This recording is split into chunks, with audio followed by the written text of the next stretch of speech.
Holidays-nale, adu namma GT Holidays da. GT Holidays, South India's #1 travel brand. You know you are special when you're with GT Holidays. Ramanathapuram மாவட்டம் மண்டபம் ஒன்றியம் மானங்குடி ஊராட்சி பகுதியில் சுமார் 2000 acre நெற்பயிர்கள் மழைநீரில் மூழ்கி குளம் போல் காட்சியளிக்கிறது. இது குறித்து விவசாயிகளிடம் நமது செய்தியாளர் குமார் நடத்திய கலந்துரையாடலை தற்போது பார்க்கலாம். வடகிழக்கு பருவமழை தவறி பெய்ததால் மண்டபம் ஒன்றிய பகுதிகளில் ஏராளமான விவசாய நிலங்கள் பாதிக்கப்பட்டுள்ளது. குறிப்பாக மானாங்குடி ஊராட்சி பகுதியில் உள்ள சுமார் 7 கிராமங்கள் வயல்கள் முழுவதுமாக ஊரணியாக மாறிவிட்டது. தற்பொழுது இந்த விவசாயிகள் நம்ம இடத்துல இருக்கிறார்கள். இது குறித்து கேட்கலாம். வணக்கம். நம்ம பகுதியில் எந்த மாதிரியான விவசாயங்கள் பாதிப்பு? விவசாயம் இங்கே எல்லாமே நெல் பயிர்வடி ஒரே சாகுபடி தான் பண்ணுவோம். நெல் விதைச்சா அடுத்த நாள் 2-3 நாளில் மழை அதிகமான மழை பெஞ்சதுனால தண்ணியில் எல்லா நெல் மூழ்கிட்டு பயிரே முளைச்சி வெளியில் வர முடியல. நெல் பயிர் மட்டும் ஒரு அடி மேலே வந்துட்டா கூட எவ்வளோ தண்ணி இருந்தால் கூட வெளியில் வந்துடும். இது ஒன்றுமே இல்லாமல் மொத்தத்திலேயே அழிஞ்சு போயிடுச்சு. முளைச்சி வெளியில் வந்தோடனே தண்ணியில் இப்போ அடித்து வெளியில் ஒதுங்கி இருக்கு. விவசாயம் பண்ணவே முடியாது. இனிமேல் ஒன்றுமே பண்ண முடியாது. ஃபுல்லாக தண்ணி. எங்களுக்கு அது கொஞ்சம் ஆவணம் பண்ணி கொடுங்க. மானாங்குடி ஊராட்சி மன்றத்தினுடைய முன்னாள் தலைவி பரமேஸ்வரி பத்மநாபன் நம்ம எடுத்திருக்கிறார். இது கேட்கலாம். வணக்கம். இப்போ இந்த பகுதியில் எந்தெந்த பகுதியில் விவசாயங்கள் பாதிக்கப்பட்டிருக்கு? இப்போ அந்த விவசாயிகள் சொல்லக்கூடிய விஷயங்கள் என்ன? எங்க ஊராட்சியை எடுத்துக்கிட்டீங்கன்னா 6 ஊர்லயுமே விவசாயம் மொத்தமா போச்சு. விதைச்ச உடனேயே மழை வந்துருச்சு. பயிர் கொஞ்சம் மேல வந்திருந்ததுன்னா எப்படியாவது மேல வந்திருக்கும். மொத்தமும் அழிமானம் ஆயிடுச்சு. திருப்பி விதைக்க கூட மக்கள்கிட்ட விதை நெல் கிடையாது.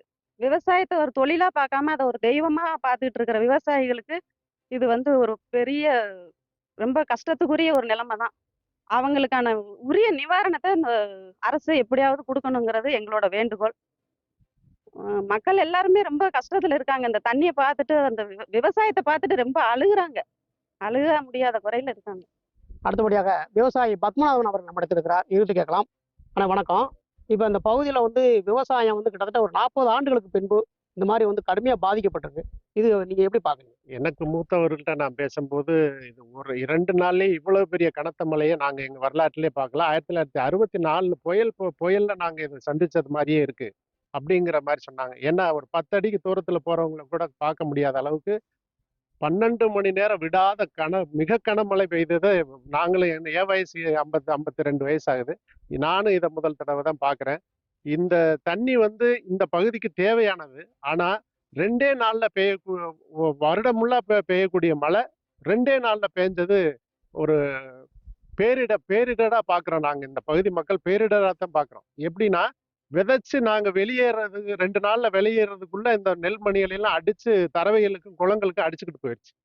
அதுக்கு 1 வாரத்துக்கு முன்னாடி விதைச்சவங்க இந்த 3 இன்ச்சு 4 இன்ச்சு உயரத்துக்கு நம்ம பார்த்தீங்க நாங்க காட்டினவங்களுக்கு இந்த தண்ணியில எல்லாம் அடிச்சு கரையில எல்லாம் பாருங்க. நீங்க காட்சிப்படுத்தணும். முழுக்க எல்லாமே விளைஞ்சு 3 இன்ச்சு நல்ல விளையெல்லாம் கரை ஒதுங்குது இந்த பயிர்கள்லாம். அதை பார்க்கும்போது கண்ணீர் வராம ஒரு விவசாயி எப்படி இருக்க முடியும்? அதனால ஒரு போகமே விளையக்கூடிய இந்த பூமியை நம்பி வாழ்ற இந்த மக்கள் அது மொத்தமா இழந்து நிக்கிறாங்க. அந்த மாதிரி இந்த வெண்ணிலமா தான் இந்த வருடம் ஃபுல்லா பார்க்க முடியும். அது ஒரு பேரிடரா பார்த்து அரசாங்கம் இது என்ன செய்யணும்னு அதிகாரிகள் இது சார்ந்த அதிகாரிகள் கணக்கெடுத்து கடந்த முறை கொடுத்த அந்த கணக்கின் பிரகாரம் அவங்களுக்கு இந்த நிலத்துல பயிர் இல்லாத விவசாயமா தான் இருக்கும். ஏன்னா காட்சிப்படுத்துறதுக்கே இல்லை. அப்போ அதை கணக்கில் எடுத்து இவங்களுக்கு நிவாரணம் கொடுக்கணுங்கிறது இந்த ஊராட்சி மக்களுடைய கோரிக்கை. மண்டபம் ஒன்றிய பகுதி மானாங்குடி ஊராட்சி பகுதியில் மற்ற நாட்களில் விவசாயம் சிறப்பாக விளைவிக்கக்கூடிய இந்த பகுதி தற்பொழுது அந்த விவசாய நிலங்கள் மூலம் குளம் போல் காட்சியளித்துக் கொண்டிருக்கிறது. இந்த பகுதியில் சுமார் 7 கிராமங்கள் இருக்கிறது. அதாவது மானாங்குடி ஊராட்சியை உட்பட்ட கடுக்காவலசை, சூரங்குடி உள்ளிட்ட பல்வேறு பகுதிகளில் விவசாய நிலங்கள் முழுவதும் ஊரணி போல் காட்சியளிக்கிறது. தற்பொழுது இந்த விவசாயிகள் கண்ணீருடன் உள்ளனர்.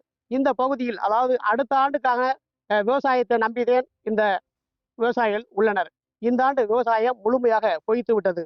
ஏனென்றால் அதாவது அடுத்த விதைநெல்லுக்கு கூட வழி இல்லாத சூழ்நிலையை தற்பொழுது உள்ளது.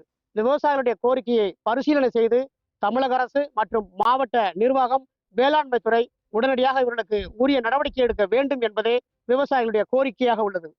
மானாங்குடி பகுதியிலிருந்து குமார், நீசவன் தமிழ், ராமநாதபுரம்.